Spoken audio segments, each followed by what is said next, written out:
Corey, I'm going to cut this out. That's our new intro music from now on for the show. Okay. You're welcome. Update. Freebies. Bow chicka bow. Updates for free. New songs. More content. Content for free. Unless you're Konami and then you charge $10 for a save slot. What up, boys and girls? It's another episode of World 1-1 Podcast. I am your host, as always, Larry the Lusciously Bearded Wonder. Joining me is my partner in crime, Eddie Steady Go. Hello, everybody. And Corey looks like he's strung a little tight on the headphones in high def. Derek. Yeah, they're, okay, so basically the short version is the game room is pretty much a hot mess right now, and I had to take my computer off the floor and put it up onto a shelf, and I'm like straining the headphones, so. It was horribly improvised, but it's all I could focus on is just looking at your headphones look like they're trying to pull off your face. Yeah. Like, we don't want to be here, damn it. Pretty much, yep. I'm not going to argue with you there. It's, So. His headphones know that the show is not of good quality, and they want out of this shit. Wow.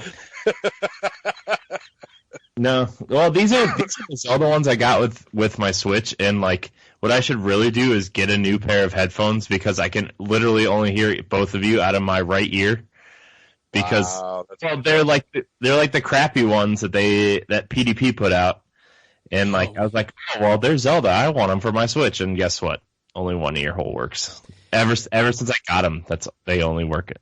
So yeah, only trust Sony with my headphones. Yeah, so, yeah, but I'm here. I got a new gift. What did you? Let's see. Video version, guys. Go click over to the YouTube page. You can see exactly what I'm holding up. Tell all the people listening to the audio. Excited. I received a gift from my parents for getting a new job, and they bought me this Blue Yeti microphone. And it's literally blue, and it makes me really happy. I still don't know if I'm louder or softer or both. You are. You need to back from the microphone a little bit. Okay, sorry. There you go. That's better. It's better.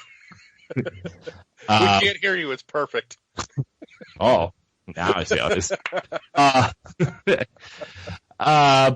But yeah, I've been trying to mess around with this the last day and a half, and then me and my wife decided to move our whole apartment around today, so the game room looks like hot trash, because this is where we put everything when we don't know where it goes. So, yep.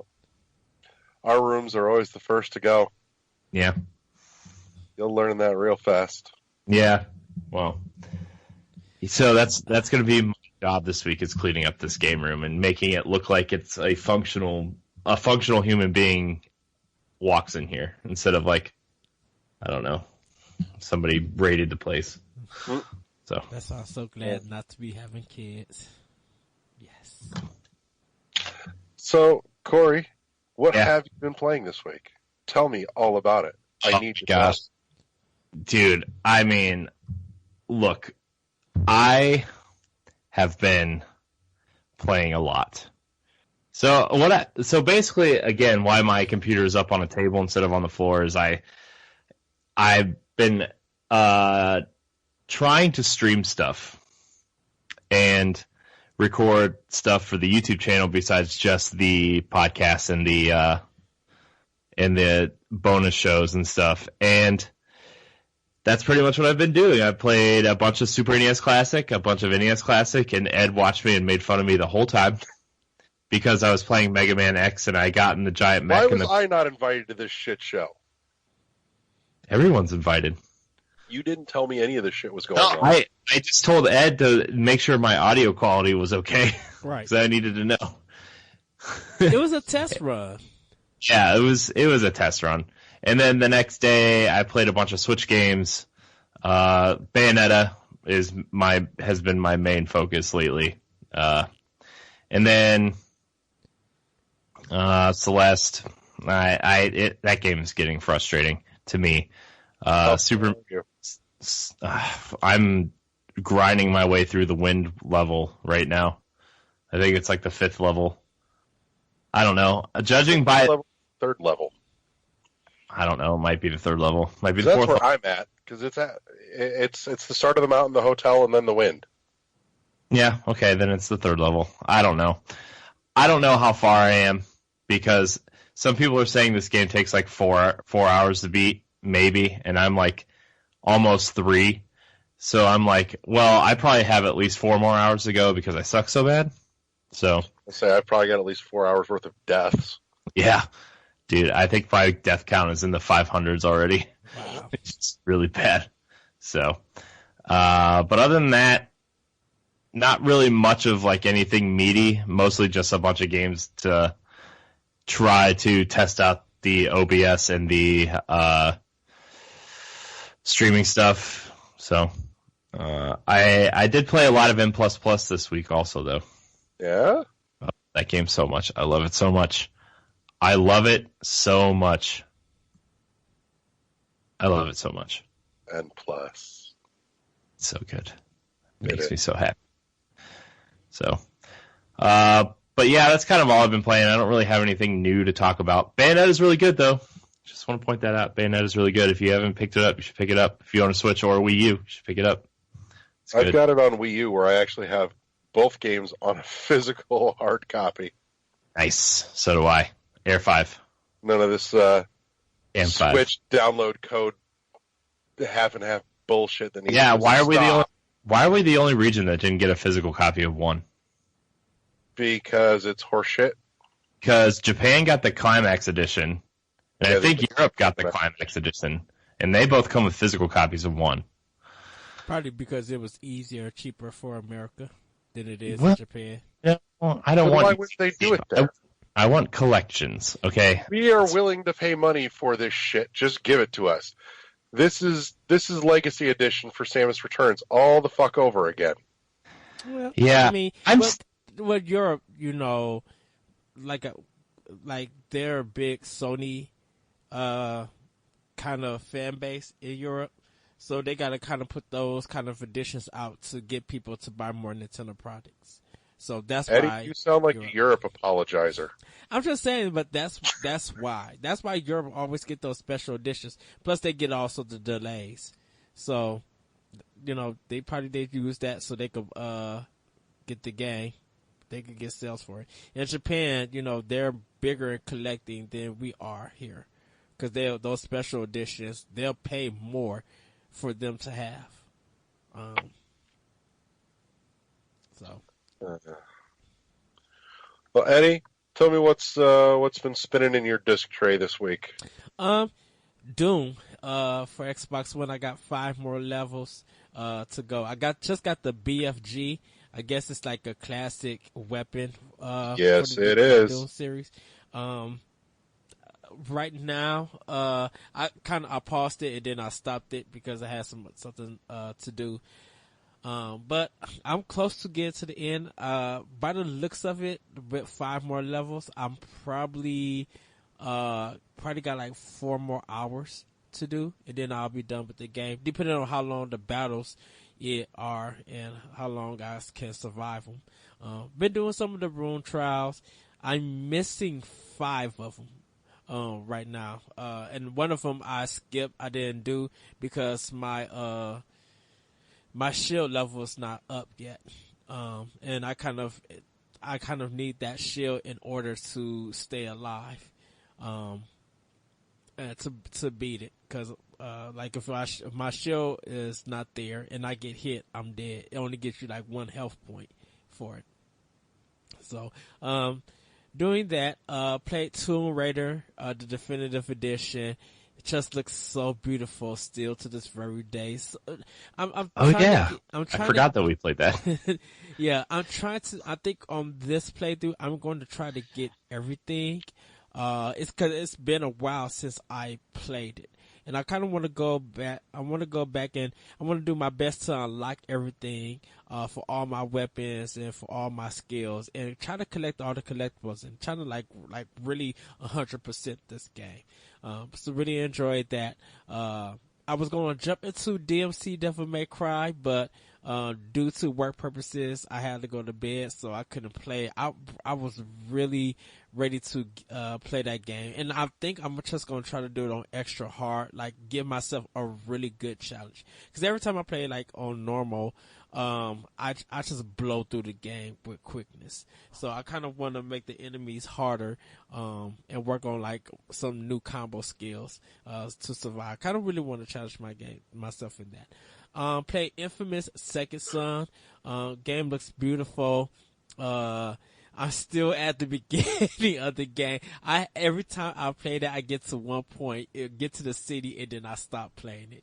So I want to get back into there. I really haven't touched Monster Hunter in a while, and I need to touch that, and Yakuza I need to touch. Monster Hunter Stories for 3DS. Got back into that, really enjoying that game, getting further. And then Bayonetta 2 for Switch. I played. I'm halfway done with that game. I just got into Inferno, so I got to get to where once I fight this demon or this witch, and Rodin comes in and beat the snot out of her. Maybe I could get my. I think that's when I get the whip and stuff. But right now, which stage do you get the Nene? You get the Nene like.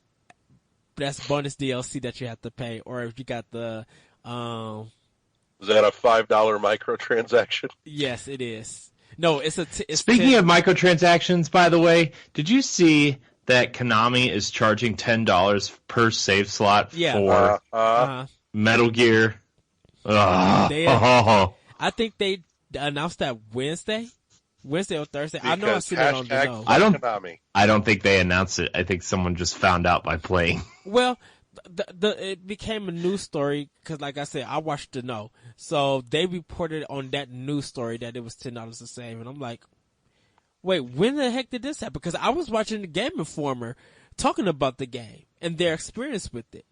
And then next thing you know, let me tell you how much I cannot wait for tomorrow's Jimquisition to hear him rip on that. He probably had to record another one, because I wonder if he had something planned, and then when this came out, he'll probably add it to the back end as a fuck Konami segment, as he's been doing for years now. Probably so, because I know he normally said that he sometimes has his stuff like wrapped and produced like by that Thursday or Friday, getting ready for like next week. There's no way he lets this go without ripping on it, though. No way. Oh no! I think this is probably. This is prime for a fuck Konami segment, which we haven't had in a while, and I really miss that. I literally wrote on someone's Twitter page just like, well, let's just be glad this is something EA won't do, because this is the most insane thing of 2018. I don't think anything could top the craziness. If you stopped it was just the most insane thing, I'd have said you're wrong, because at that point I could point to World of Tanks going, you have to buy ammo. Well, that's not that's not new. There's been some other games that did ammunition, like buy the round. That's when we finally officially went too fucking far. But yeah, of 2018, this is definitely the height of the scam so far. But a save state, like. Yeah. Like, how many, like, who going to just overwrite your first save? It's just start over. Well, it depends on who's all playing it, because I'm like, $40 for the game itself. Like, that's, yeah. But, yeah, what if you got like 3 people in the house playing? Well, they better have their own PlayStations or Xbox Ones. Yeah. Well, maybe. I don't know. Man, I don't get it. I don't like. Look, I was about to like. Okay, they're selling this game at $40. People are saying like, yeah, maybe the Metal Gear Heart and Soul is gone, but the gameplay loop is fun. And I was about to be like, okay, $40 for a spin-off Metal Gear that's not made by Kojima. Maybe they're actually trying. And then I saw this. I'm like, never mind. But you know what? It's it's one. No, they're trying. They're trying to make money. I think it's not the developers, the people who actually made the game. I think it's the CEOs and stuff, the business people who made. Oh yeah, I'm not blaming the studio. I'm blaming the publishing arm of this because like the dev team just got EA'd. Yeah, pretty much. They got visceral. Pretty much. They totally got visceral. Well, at least they got to put their game out first, I guess. And this is kind of sad because Konami was on a good roll with Super Bomberman R, regardless of how you viewpoint that. One game is not a roll. But Wait, to be fair, Super Bomberman R is not a great game, and they sold it for $50. It's not. It may not be a great game, but it did good sales, and some people quite enjoyed it. Oh, I know people enjoy it. Like I know people who bought Switch for Street Fighter and Bomberman and not Zelda. So I mean, I kind of feel bad for the people that bought it, that bought the Street Fighter that's already out with the new collection coming out. Because I'm just like, I don't know why the fuck I would touch that. That's Capcom. That's Street Fighter though. The Final Challengers or whatever is pretty good though. I mean, it's. I mean, I know you can buy it for like $15 on every other system ever, but it's still like a good version of the game. It's not like it's crappy. I'm not saying it's not, but I'm saying that for like the same price, I'm going to get like 12 Street Fighter games. Well, yeah, I think this one was kind of unexpected. I'm like, there is a clear better value here. True. But we didn't know that a year ago. Right. But kind of think of it like Street Fighter V for PlayStation didn't do super hot. And then I can understand that, next year, the following year after Street Fighter V came out, they would announce something like this. I think Switch was just unexpected, because people didn't expect Capcom to support Nintendo like that back to back with Switch. To release that one game and not release like Marvel vs. Capcom Infinite or anything. They didn't do like no kind of follow-up. So it's kind of weird that I don't think anybody was sad that MVC Infinite didn't come to Switch. I mean, because Resident Evil Revelations 1 and 2, I forgot about that. I just didn't expect them to. You also forgot about Dre. Which one? Dre. Oh. Send by Corey the house. Got it. Send them by. I didn't hear you say Dre. Still, that's why. I was about to say, they were sitting by the house with the gasoline and still no one found out. Oh, Lord. Yeah, but that was just unexpected on their part. I expect something new from Capcom. That's what I kind of want. But, I mean, a 12-game arcade collection, like the actual arcade, I'll take it. I'd like some actual new stuff from most of the studios. I would just like some Resident Evil on Switch besides Revelations. Give me the good Resident Evil games. Right. Not that Revelations is bad, haven't gotten like one last port of RE4 at this point. No, there's a rumor. Dude, there's some rumor thread going around that somebody's like, yeah, Resident Evil 1 through 6 will be on, or 0 through 6 will be on Switch within the next 9 months. And I'm like, well, there's your answer. Guess I'll be buying 3 of those games again. I mean, the bad thing about all these Resident Evils coming out, like really nobody has picked them up. Like the re-releases of 2, 3, 4, 5. Well, pretty much 4 and 5. I think the only ones people care about those 1 and 4. Nobody cares about 5 or 6. Like, I'm not trying to be mean, but nobody cares about 5 or 6. Like, right. Well, it's just, and I mean, they're fine games. They're just like not what people want out of Resident Evil. 5. I didn't really mind 6. I thought it was just more 5. Yeah. Which is like spooky stuff. Can I get a port of Eternal Darkness now? Well, oh man, that depends on who Nintendo works with to do that port. Also, can I finally get a new Dead Space, please? Someone needs to EA's buy doing that IP. Masters now, so you might get Dead Space 1 and 2 again, and then they You might know, throw that all Dead Space 3 in package. I'd buy it just on the principle that I support the concept of getting a new Dead Space. That being said, I'm still really excited. I was super excited this last week, actually, too, because the guys working on Scorn just posted a big update. And Scorn looks fucking awesome. Like, if you like Dead Space and you like the Metroid Prime games, Scorn kind of looks like those two fucked and had a kid. Nice. It's awesome. What was the one for DS? Like Scourge? It was like that. No, Scourge. There was Scourge Hive, but that was like an isometric Metroid game almost. Yeah, I wonder what happened to those developers. Like, I don't know, but I have the game. I have it too on DS. Did it come out for DS and Game Boy? Mm-hmm. It did. It was originally in development for the GBA, and then the DS came out, and they ported it, but they brought out both versions anyways. Okay, I think I've probably seen the DS one more, and then I guess the GBA one was far less common. Okay. I mean, the game is a bit difficult at times, but it's really good. I really like it. It's supposed to be. I adored it. I thought it was fantastic. Did you ever get to finish it, or? Yes, I was quite proud of myself. Thank you very much.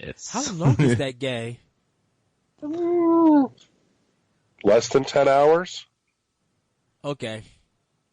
Maybe between 6 and 8, depending on how good you are. They do a great job of keeping the pressure on, of like forcing you from one save point to the next. Yeah. And I love that. That was awesome. I kind of wonder if they remade it or if they put it out on 3DS, how it'll play with the analog stick. I'm like, I wonder, would it be better, or would they have to like redo the animation? Help. It could help. Okay. But that's what I've been playing. I'm sorry for getting off. I gotta dig out my copy of Scourge Hive. Thanks, Dick. What? That game is good. It should have got. It is, but I've got other shit to play. But now I have to like. You said you was gonna satisfy a compulsion. You was going to be playing retro games anyway. Oh, and Graceful Explosion Machine. I was playing. Been turning my C's into B's. Trying to get that up. Gonna get that S rank? If I could, if I could get the A, I'll be fine with that mug. Mm-hmm. I still need to get fast RMX. That and Thumper I need to get. I was like, this is on sale, and then I realized that. Oh, God. Yeah. See it on sale, be like, I need to buy this, get distracted, and then the sale go off, and be like, dang it, I was supposed to buy this thing. Hey. You know what I did? I just I just set a great big fucking wish list. Yeah, I did once too. a week, I'll check the wish list just to see what on the list is on sale. Yeah, I got my wish list on there. I made one. I got to update it though. There was some new games that came out on it. That I need to put. Now go ahead, Larry.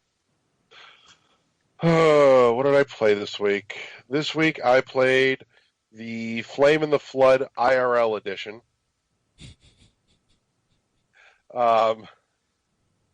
My week kind of went horribly sideways. I have some friends staying with us because they were flooded out of their house on Wednesday. They woke up to a solid 2 feet of water in their house. In which I couldn't. My mind is still boggled with that. I was yeah, Eddie saw the fucking pictures. It's bad. I thought he lived in an area that would not flood. No, he's like a block from the fucking river, dude. Wow. The river totally overran everything. Oh, and I'm going to punch both of y'all when I see y'all next time. How dare you message me both at the same time with that piece of chicken? Is that the same place? Yeah, we were all there for brunch together today. The one from the gas station, right? Oh, yeah, Porta Pit. Yeah. Did they get new boxing? Like, is it? Apparently. Yeah, because I was looking, I'm like, I know we. Yeah, normally it's just a plain styrofoam. Right, but it looked like that was new. I don't know about the potato. I think like the sides looked like they were in a new thing too. Yeah, they are. So I was surprised they were out this early this year, though. Was it by the one gas station that we go to? Yep, it was down there at the marathon. Yes. So, but in any case, so yeah, that's been a big part of my week, is helping them deal with all that. In any case, I did finish Rhyme today, actually. The ending was better than I expected. I did not hate Chapter 4. I thought Chapter 4 was gorgeous. I loved the aesthetic in Chapter 4. Chapter 4 had just this magnificent heartbreak in it. Watching the walkers sacrifice themselves so that you could progress further after this beautiful moment, this happy moment in Chapter 3 where, you give birth to a walker from a fucking tree, and it's awesome. And it's gorgeous. These magnificent creatures. And, I loved it. Like I said, the final chapter was not what I expected. Mm-hmm. I think it actually leaves an odd question in the air. That's why I feel like, that piano just accompaniment to it, before you actually finish the game. I just think it was probably one of the best scores that I heard in 2017. Just that one of the I was just like, man, this is so good. It wasn't until the final part of Chapter 3 that I think the music, and the beginning part of Chapter 4, mm-hmm. that I think the music really stood out. Because in that final part of Chapter 3, when you've got all the walkers, marching along, at that point, it's not exactly scripted, mm-hmm. but it is a metered pace, if you will, for lack of a better term. But at that point, the music punctuates everything much better than the first couple of chapters did. Yeah. And then the same thing with the beginning of 4 when they're all marching along into the doors. I think that's why I felt like, personally, just to me, that the music helped tells the story. Drives it, progresses it, but also feels like that is the narrative for some reason. Just the music alone. Yeah. But yeah, the big question, though, that I was left with at the end of Chapter 5, at the end of the game, was, at this point, and if you haven't played it yet and you don't want to know, cover your ears for the next 30 seconds. Were you actually playing as the child dying, or were you playing as the father going through the stages of grief? You was playing as the child dying. Are you sure? Yep. How do we know that this isn't what the father was envisioning? No, because you know nothing about the father, and when you're fighting certain things within the game with the son, you see that shadow with the red hood on it, which is their mother. So there's like a story behind there with the child, and so when he falls into the pit and everything, and he lands, it's just like he's coming through for it, because the child is going through the process of like a purgatory and accepting that he's died, and then the father, he's dealing with the heartbreak, but we don't get North's perspective of the father and the son even going on that trip, and why that little red scarf part is very important to the game, to the story. So you're playing as the child, and it's all from his perspective, going through all of that stuff. Anyways. Yeah. Oh, I'm sorry. The toys, the things that he meet, the father really doesn't know what that pertains to, where the kid knows that this was his childhood and everything, and why those things are important. So that's why you see the fox and a pterodactyl and stuff. But yeah, overall, not bad. I may, if I find it cheap at some point in the future, grab the Switch copy, just to put in my shelf. Like I said, I played it on Xbox One just through Game Pass because I had a 2-week trial. So, but not bad. It's not anything I think I'll revisit anytime soon. Once felt like enough. What depends on if you're trying to get like the achievements. Yeah, I don't care. I don't care. I'm not hunting that shit down. Fuck it. So I think it'll be a good story a good game to revisit within like 2 years, 2 or 3 years, depending on if you own it. Maybe, but that's not anytime soon. So I'm okay with that. I did work on Celeste some more. I actually put some effort into it finally. Last I had stopped, I was somewhere around the middle of chapter 1, and I'm now at the beginning of chapter 3, so I'm starting the wind level.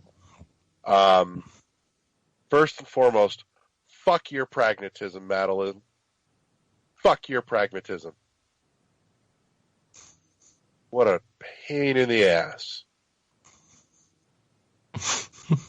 Jesus. I wanted to laugh at the hotel. I couldn't quite get there. Like, the hotel wasn't bad and the character was okay. Like, I knew they wanted something in there to be a little funny, but it just didn't get there for me, and that disappointed me a little bit in the writing. But that aside, I don't want to climb your goddamn mountain. But now I'm like halfway there, and I now have to finish. Fuck this game. What's wrong with me? I was going to play some Halo 5 this week and give it an actual fair shake, but again, flood. Everything went wrong. Sick. But in any case, also just started playing Super Beat Sonic on my Switch, and fuck me, that's going to take some getting used to. Like, I've been playing rhythm games for, 15 years. This is going to take some serious fucking getting used to get the hang of. Like, I like the layout. It's neat. It's really cool. But, man, there's a lot going on. So, I mean, it's not as nerve-wracking, clearly, as Thumper. But, man, is it fucking busy. So, but that's been most of what I've played this week. Yeah, I actually wonder how rhythm games will work on Switch. There's several already. But you got to play them. Are they? You can play them in Voice is handheld only. Huh? Oh. Voice is handheld only. Everything else is either or. That's the VOE, right? Yeah, Voice. Oh, VOES. Okay. I was wondering about that, if that was a rhythm game, because it doesn't look like it for some reason. It is. I think there's a demo out now, too, by the way, actually. You may want to check that. Yeah, I want to check it out. It's probably one of those games that you really got to have headphones for and listen to. Yeah. Also, that being said, too, the physical version of Super Beat Sonic was actually cheaper than the digital version. So, dang. Fuck. Paid $30 instead of $40. And it just got a great big update with a bunch of new songs. For free. Nice. Update. Freebies. Bow chicka bow. Updates for free. New songs. More content. Content for free. Unless you're Konami and then you charge $10 for a save slot. That sounds like Family Guy. When they're singing the song for Corey, I'm going to cut this out. That's our new intro music from now on for the show. Okay. You're welcome.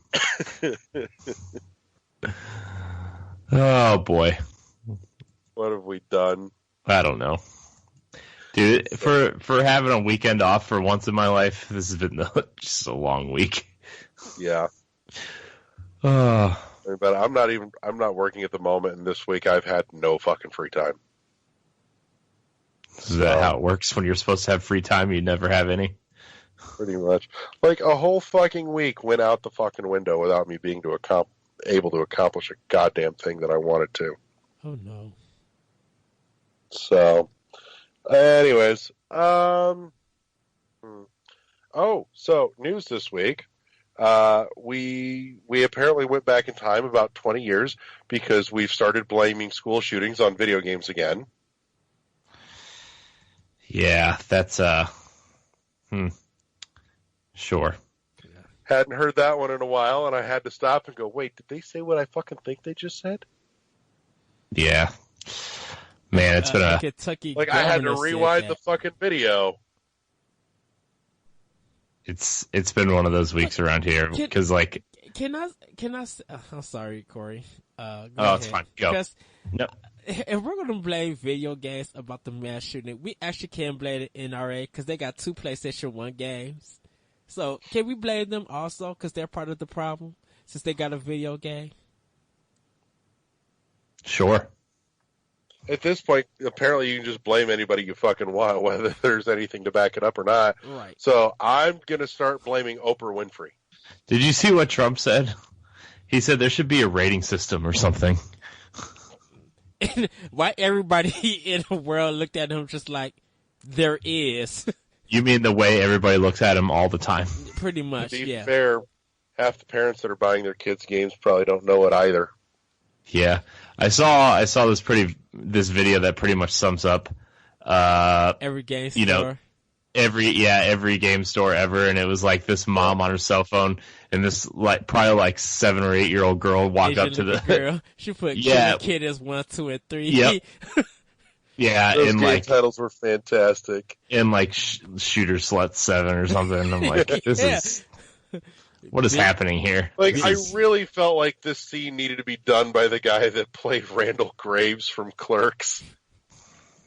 Like, I feel that was the character that we needed to revisit for this sketch. But I think parents know what they're buying for the kids. Of course they fucking don't. They know because they have bought some of those games for kids before. And so when retailers tell them, this is an M-rated game and this is what's contained in it, because some parents don't have a clue about certain hobbies. So they ask 15 million questions on what it's about, and you tell them what it is, I'll tell you what it is. It is what it is what it is. Parents have bought Call of Duty and Grand Theft Auto for their kids many times, so they know what to expect. It ain't nothing new. Yeah, and it's like, my wife and I had this discussion about, well, how is our kid going to consume media, and what are they going to do, and we kind of, everybody needs to take responsibility and educate. That's the biggest thing, is educating people on, if you don't know that games have a rating system, I don't know how you teach parents how to have it, but I don't know, teach your kids that, maybe set limits on what games they play until they're a certain age, or if they want a violent game, you make sure they know that what they're doing is not, not. I don't really know how to do this, but Nintendo has a video with Bowser and Bowser Jr. on how to do parental controls from your smartphone. Research. It's not even that. But that's hard. That's effort. But if you could get on Google, why can't you not get on YouTube? Because I don't know.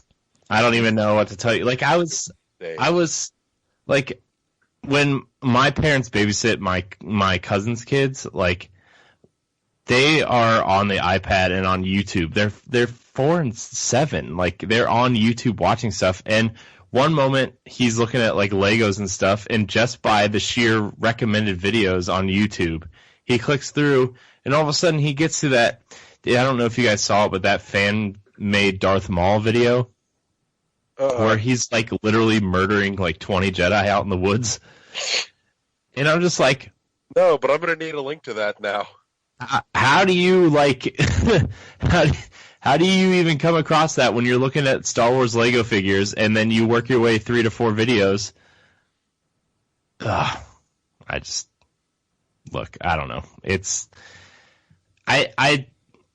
so hard because so many. I'm sure the stuff influences everything. I'm sure everything influences everything at some point, but at the same time, it's like, look, kids that are shooting up their schools, do they want attention? Are they mentally ill? Do they come from a good or a bad home? Do they come from, are they bullied? Are they like, you have to take everything into consideration. And are they being educated correctly about the things that are right, like morally right and wrong, and not just like history and math and science? Like, we had, like, when I was in school, and I'm sure you guys did too, we had DARE, which taught us about the dangers of drugs, right? Yeah. Why don't they do something like that for guns and weapons? And because they feel like the NRA is going to get involved and say something. So, well, that's because in order to teach a child to properly respect a weapon of that variety, you would have to teach them how to use it. Well, with the senator, even with Trump and them blaming video games, like right now it's falling on deaf ears. No one is listening to that. I think with the CNN town hall, with people walking out of schools and young people voicing their just voicing their opinion of what they believe, any excuse that they're going to say and use is not good enough. These kids now are trying to force these adults, these politicians, that you got to do something. Because if they're at the legal age of voting, they will go and vote you out. They're getting ready to vote these folks out. Yeah. I don't know. It's just, I don't know. I don't even know how you would fix this type of issue. It's just going to be one of those issues that's around forever just because. And like, it doesn't matter if there's gun laws or not. Somebody's going to get their hands on guns if they want them anyway. It's the same. A lot of us, from the black community, we're still trying to say, why don't these schools don't have metal detectors? Like, we were forced to have metal detectors because of a gang shooting at a school in California. We all got forced that we had to have it in the urban areas. So after Columbine happened, why some schools like that still don't have metal detectors? You got 1,500 kids going to your school, and you still don't have metal detectors to protect yourself from this. Like, we was getting searched. We would go through, get our bags searched, get like we were at the airport. We was getting all of that searched. Why are they not doing that at these other schools, upper class schools, I should say? Because that shit's expensive. You got enough money to get a football field, but not enough money to pay for that? Of course not. Because sports. Don't you know how white parents feel about fucking sports? Hell, don't you know how black parents feel about fucking sports? They rely on it to get their kid to college. Exactly. That's why they've got a fucking football field. That's their ticket out. Pretty much. But sometimes the football field don't even be looking janky. Be like, use what you got. But I didn't say it was a good football field. I just said it was a football field. But I'm just like, they invested that money in a lot sure, of shit ain't getting AstroTurf. Oh, that's true. I mean, they invested a lot of money for these black schools to have metal detectors. And still to this day, I don't know if the Columbine has it. I don't know if Parkland now is going to have it. Like, me and Corey was talking about that school by close to your old job. Like a 7-year-old is dead now because he was trying to do the same thing. He had it on the bus with him. He was able to walk in his elementary school and could have did something if he was able to build his long rifle and go out and shoot people. That would have been another mass murder, another mass shooting. A 7th grader. How the heck you a 7th grader and you able to walk into school just like that? How are you able to get on a bus with something like that? Like what Ed's talking about, like that. This was literally like 30 minutes from where I live. It was a school that I'm very familiar with. We played them in sports when I was in school. Like sports. I've been to that school probably 75, 80 times in my lifetime, and like that is not a school that you would think that would ever happen in. It's like very rich, preppy, white school. Like that's how. Have you not noticed the running theme here? I know, but I'm saying like none of this happens at the fucking interurban schools. I know. I'm just saying, like, if you were in this area, like, you would think, oh, wow, that happened there, like that kind of mentality, and it's like, it's just scary, man. It's sad, and like a couple days later, like 2 kids and my cousin is in 10th grade at school about 10 minutes from where that happened, and 2 of her classmates were found in the wood dead. 2 of them. Like a homicide, suicide, or a double suicide that I don't know if they came out and said what it was, but it's just like, it's terrifying to think like my cousin knew those kids and that she was friends with these kids. And like now it's like, I don't know, man. I don't understand like what is happening because I mean, I just remember Columbine when I was in school being a huge deal, but I don't remember a ton of like copycat stuff happening afterwards. And I don't know if I just wasn't paying attention or I think after Columbine, I think it was maybe 4 or 5 years that since another mass shooting had happened at a high school, or I'm feeling like I think it was the college one, the Asian college student. Then they were Counter-Strike and all of that. It was just like, really? Oh yeah, I remember that when that happened in Virginia or whatever. Virginia Tech. I'll tell you what. As soon as I get my new rig up and running, I'm going to play through Super Columbine RPG. And we're going to have a discussion about whether or not it's too soon. Well, shoot, I already did that on Optional Opinion, so. I've seen it. I've not actually played all the way through it and experienced it, and I feel like it is relevant again if the world is going to go through this fucking conversation again. I mean, I know, like, you kind of said that, like, half jokingly, but, like, what if games start tackling real subjects like this? Oh, I know. That's why I'm saying. Well, that was part of the big ruckus when Super Columbine RPG first came out was the debate between is this too soon or not to talk about this. Well, it was the same thing with hatred. You know, people, when they found out what the premise was, people were just like, no. But, you know, it came up on Steam. People bought it. There was a big controversy of it, but I don't know how well it sold. But people were just like, the game is kind of garbage. It's like mediocre average. You know, it's weird that people get offended about video games that deals with mass shooting, but not offended when PETA used to take Nintendo products and do the same thing. Like, I get offended by everything PETA does because PETA is fucking stupid. The only thing PETA is good for is wrapping up my Euro. Wow. Bam. Yeah.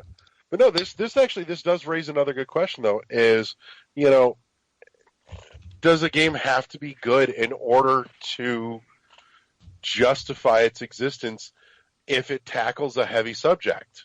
Yes. The thing that's going to move it with some good gameplay is going to be the narrative. If the narrative gets the point across and it's memorable to create a conversation, then it's kind of did its job. It's done its purpose. But if it comes out and we don't talk about it, we address more of the controversy than actually talking about the topic, then it doesn't do nothing. It doesn't matter. Well, I'm just saying, though, do they get no credit for trying to tackle the subject? Even if they couldn't nail the gameplay, should there be an A for effort for somebody trying to broach that subject in a medium where that's not the norm at this point in time? If they could get the media not to focus on any of the violence, and it actually that'll never happen. Right. And see, that's the thing, and that's the thing about it, that even though they would try hard and they done their best, some of the media outlets like to focus on the violent scenes and use that as a news story. Or people would like to do YouTube videos, blogs about it. They would like to use the violence that's portrayed in it, but they would never talk about the narrative of what the game is trying to portray. Just because of there's always going to be that sect that remains intentionally ignorant of what's going on. Yeah, that is true. That'll never change. But for those of us that are not, mm-hmm. Even if it failed in terms of gameplay, that doesn't necessarily mean that it's invalidated for at least trying to start the discussion.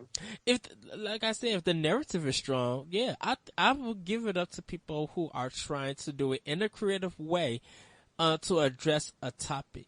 If they could get it where the violence or the gameplay is not the focus, but the theme of the game, what they're trying to portray, makes a big discussion, then it has done its job. Like, if Fox News cannot pull up any gameplay, but they're able to talk about this game in whatever manner they want to talk about, but, it's not focusing on any violent scenes or stuff, then it's kind of, in a way, did its job. Because I will say, I can think of an example that got a little too close to real, apparently, for one publisher's comfort. You got to go back a number of years, but remember, was it 6 Days in Fallujah got canceled because that got a little too real. A lot of people felt that it was too close to home because a lot of those people didn't get to mourn about the soldiers that was lost. And people was kind of still feeling about the game because the Konami dropped them. And shame on them for fucking dropping them and not having the fucking stones to put that out, because that could have been the thing that broke the barrier and said, this medium is an okay way to begin to have this discussion. Right. It's okay for us to talk about fictional stuff, but nothing that's factual. And that's another, it's not like this medium has not been used for some of that conversation, for serious topics. You go back about a year and a half and you look at That Dragon Cancer. Yeah, I was about to say the same game. So, it's possible there, and it. But I think you've got to have a publisher that's willing to stick their neck out on the line and stand behind it. I think That Dragon Cancer, yes, that game was kind of made for that family and for that father to get his feelings and viewpoint and emotions out. I think what happened with that game is that you do get caught up in the emotional portrayal and not kind of see it for its full purpose and full benefit, because it's something of a dad's kind of memorandum of his dying son. But if you read stories about that game from people who played it at PAX and stuff, they were just like, it's something emotional and touch. And I don't know how long lasting that is. You feel emotional, but then you move on.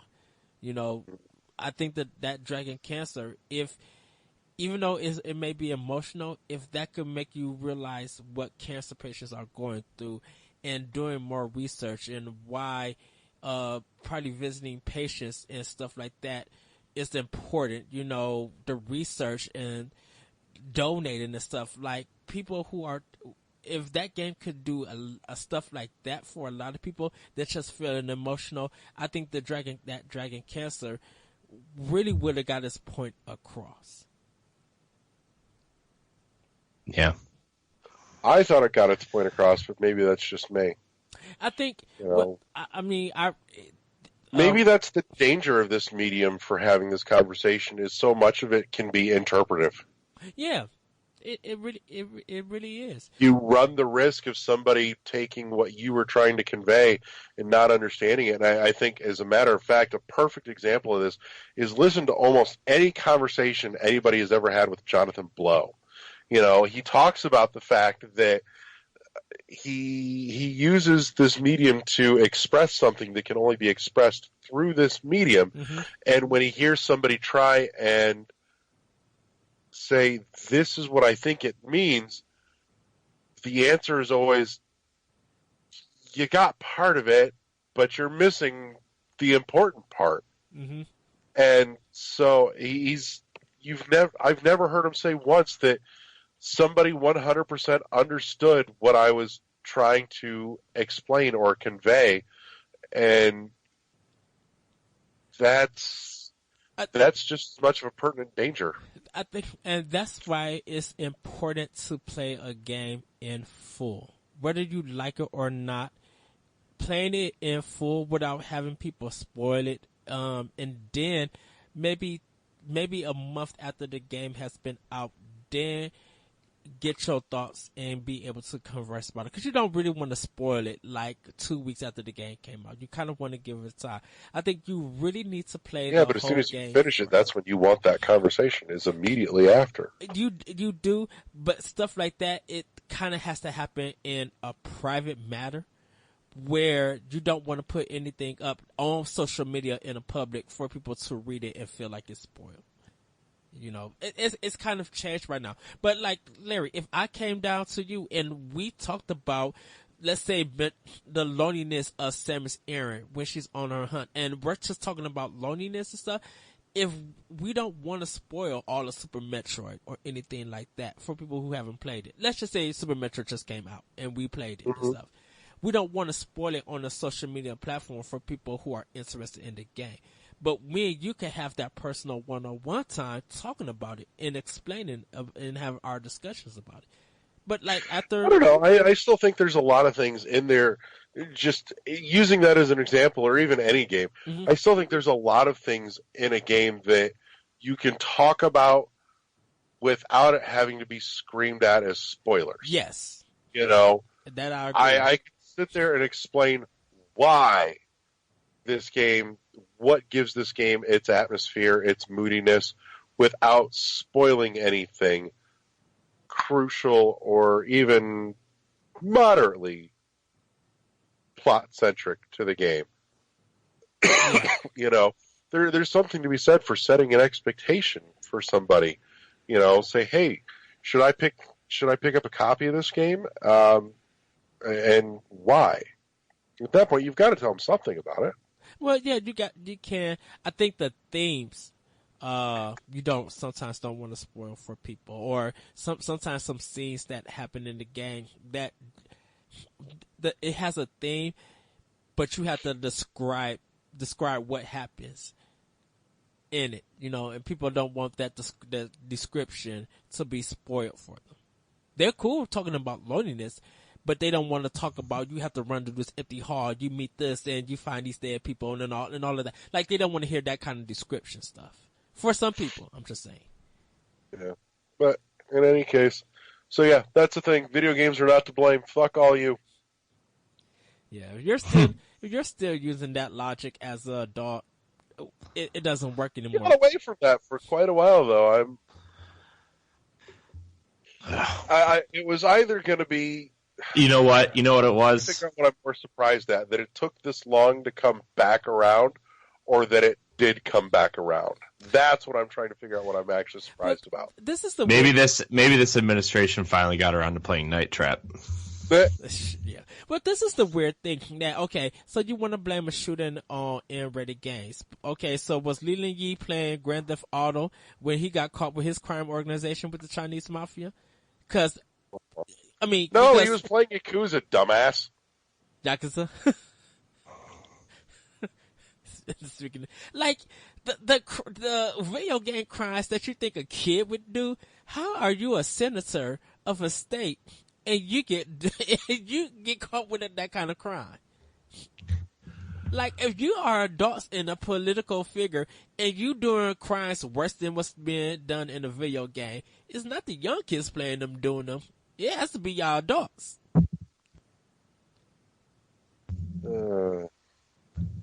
Older adults. So, yeah, that's, it makes me wonder what other real hard topics that this medium could be good for starting the conversation on that it hasn't.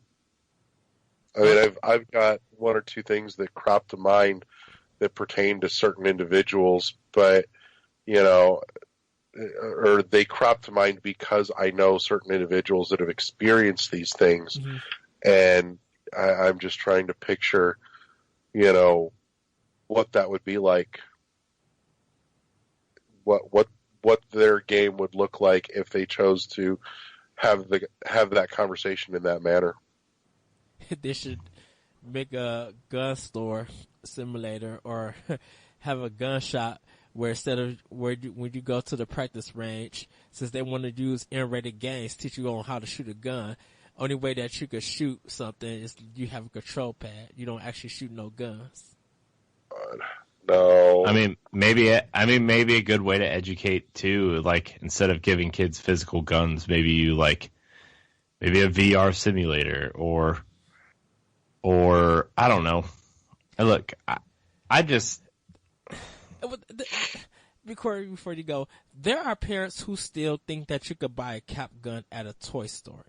And it's illegal for toy stores to sell that. That's why you got all these bunker guns with Nerf. Because if you pull out a cap gun as a kid, if a cop sees that, like that one kid, he actually got shot because he pulled out a cap gun. And there are parents who still, which is like, do you guys sell this still? And they don't sell old Wild Western and Magnum looking guns. They don't sell that no more because a lot of cops will get confused that it's a real gun and there could end up killing the kid. Yeah. Oh, but go ahead, Corey. I'm sorry. I didn't mean to. Oh, I didn't really have anything else to say. I was just trying to figure out a smart way to educate people on guns without actually putting the guns in their hands. I don't know. It's just, look, if you're a parent listening to this or a kid that, has some kind of interest in guns, because I'm not really opposed to people owning weapons. I just if you're going to use them and you're going to own them, educate yourself or educate your kids about it. Like, this stuff is dangerous and sad when stuff like this happens. And I feel for those kids in Florida. I feel for the kids in this area. I feel for everyone that this has happened to. And mm-hmm. I feel like every time something like this happens, everybody has the same conversation for about a week and a half, and then there's no more discussion about it, right? And I really give it to those kids in Florida who are really actually trying to do something about it. I don't know if anything's going to get done, but they're the first. Me and my wife were talking about it at dinner tonight. This is the first time we've seen a group of kids after this happens actually take a stand and go after what they want done, and that's how the stuff's going to get done. It's not going to be, politicians who are endorsed by these places. It's not going to be by, a president that would rather golf instead of go tell these families how sad this is. It's not going to happen like that. It's going to be these kids. It's going to be their families. It's going to be people who follow these people to go do stuff and just educate yourself and make sure you're being smart about it. And, parents, please educate your kids on this stuff and let them know how truly dangerous this stuff is. Yeah. Like, like activism is good. When Activision is bad. Activism, not Activision. I know. I'm saying. Well, Activision good. Half of Activision is good. I like Blizzard.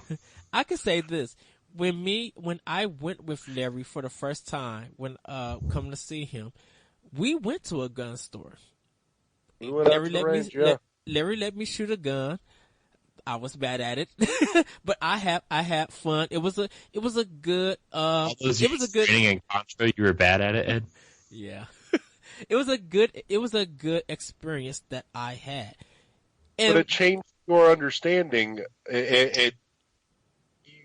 Looking back at it, though, in the conversation that we had, realizing that what you had in your head was way off the mark from the reality of actually having a firearm in your hand. Yeah, well, yeah. I think with me, because of in the neighborhood that I live in and other neighborhoods that we live in, definitely just my city, we don't have a gun store like you guys have. You could go to Bass Pro Shop or Walmart, but like a full gun store, there's no actual range. Right. There's nothing like that. And because there's so much crime or violence happening in some of the ghettos and urban areas, a black person having a gun will make you think, will really be like, kind of staying away, where if a white person have a gun, it's so acceptable and there's no question about it. So when we went there and we had that talk with that gun owner, it was really good to not argue or anything, but to hear that side, to be educated, because I'm like, you kind of got to understand.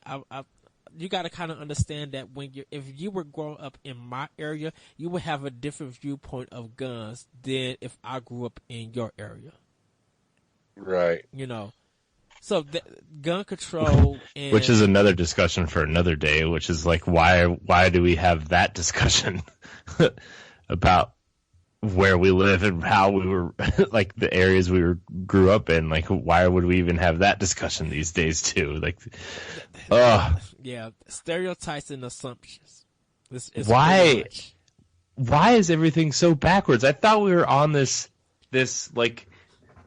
global track of everything kind of going this way and being progressed, and now it's just kind of like it's not even like a decline. It's just like a straight down motion. Stuff is being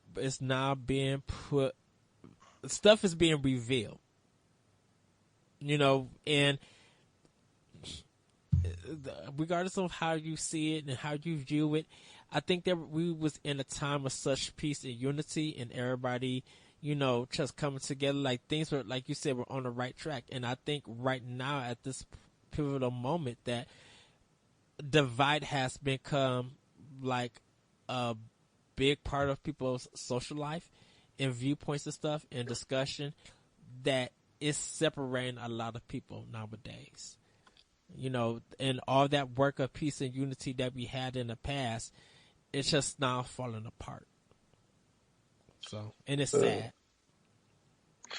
Well, this got way serious and way off track for way too long. But in any case, that's probably the biggest news story in games this week. Is just we took a 15-year step backwards. Holy shit! Fucking takes your breath away. Yeah. But I think with these young kids and stuff, I think hopefully in the future stuff starts to change for the better. Well, like I said, I'm going to keep my politics out of it at this point. But yeah, I'm trying to think if there's any other just amazing fucking news stories. But that's pretty much it. That's the one that's stuck in my craw with the week that I fucking had. So, in other news, you still cannot pre-order the physical copy of Owlboy yet. I've been trying. Not true. Weeks. It's on Amazon right now. Does Amazon finally have it? Yep, $29.99. Switch? Yep, I'll send you the link. I need that. I'm looking right now. I've been going to GameStop off and on for the last couple of weeks, and just every time they're like, nope. Yep, it's up there. I checked today. I actually checked before we started recording. One word or two? It's one word, isn't it? It's one. I'm searching and it's not pulling up. Hold on. Sometimes it doesn't come up right away. Here, I'm sending it to you in the Facebook chat, Larry. Yeah. Do that. I need that. Where are you? It's probably I'm right here. Larry Giver, Edward Varnell, huh? Yeah, those.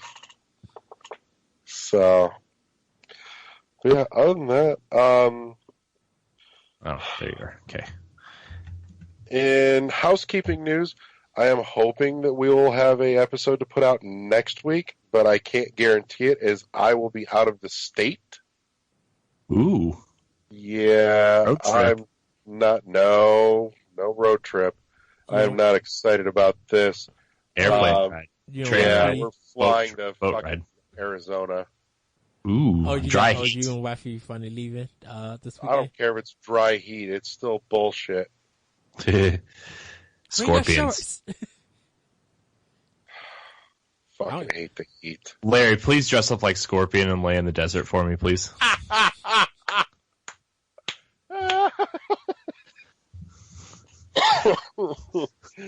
Please cosplay like Scorpion and go just float in my wife's sister's pool. Yeah. Wow. Yeah. Please do the get over here motion to a cactus. Or do the kids in the hall. I'll squish you. Oh, God. All right. I now need to figure out how to get this to come up in my Amazon search. Anyways. All right. Well, I think that covers it. We've probably gone on quite long enough, especially considering the subject matter got a little heavy-handed, and I don't want to drag that on for way too long. In any case, that being said, as always, you can find us at our home on shoutengine.com, on iTunes and Google Play Music. Make sure you hit up the YouTubes where there's some fun, new, exciting stuff in the works. That's the delightful NPR channel, along with all their other spectacular content that they have up there. Everything from the original NGR show to Pow Block, and oh God, we have Nerds Gone Platinum and Arsenal X and all the other fun things. So make sure you check all that out. Subscribe to pages, put us in your RSS feed, all that good stuff. You know, click the like buttons and leave some ratings and some comments and, you know, all those other obligatory social media please things. Oh, can I say one thing, Corey? I mean, and Larry, I'm sorry, guys. Guys, go check out We the Game, Gamescast. I was a special guest with Sean Capri. We had a good discussion about religion in games and pretty much just about me. I'm sorry. Sorry, I had to. Also, I do want to plug the Metroid expansion pack that we did.